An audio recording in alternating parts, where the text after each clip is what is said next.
Viral kisah pilu seorang nenek berusia 80 tahun datangi petugas puskesmas.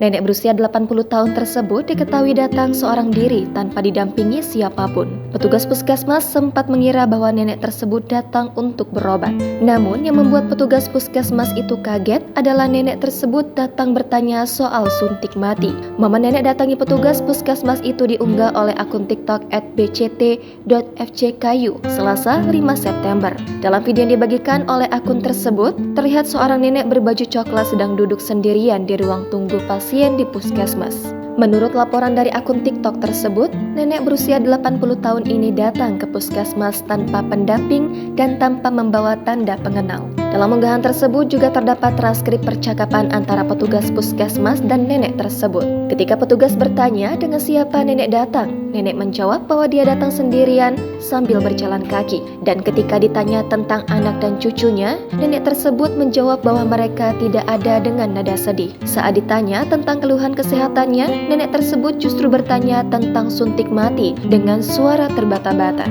Petugas puskesmas sangat terkejut dan berusaha menenangkan nenek tersebut, lalu menghantarkannya pulang. Namun petugas puskesmas terkejut ketika sampai di rumah nenek tersebut karena rumahnya jauh dengan tanjakan dan turunan yang cukup sulit diakses oleh nenek berusia 80 tahun. Mereka baru menyadari bahwa nenek tersebut sebenarnya tidak tinggal sendirian karena ada orang lain di rumah yang mereka kira kosong. Petugas puskesmas merasa heran mengapa anak nenek tersebut membiarkan ibunya ke puskesmas jalan kaki seorang diri, padahal di rumah tersebut terdapat mobil dan motor. Selama perjalanan pulang, petugas puskesmas dan temannya merasa sedih dan menangis mengingat perlakuan kurang baik terhadap nenek tersebut. Mereka merasa bahwa mungkin kepedulian anak terhadap ibunya telah berkurang, tetapi mereka juga menyadari pentingnya merawat dan memberikan kebahagiaan kepada orang tua sebelum mereka tiada. Unggahan TikTok itu pun sontak dikomentari oleh warganet. Tak sedikit dari mereka yang menyayangkan kisah itu. Namun tak sedikit pula dari mereka yang tak heran dengan sikap nenek tersebut lantaran hal seperti itu biasa dialami oleh lansia.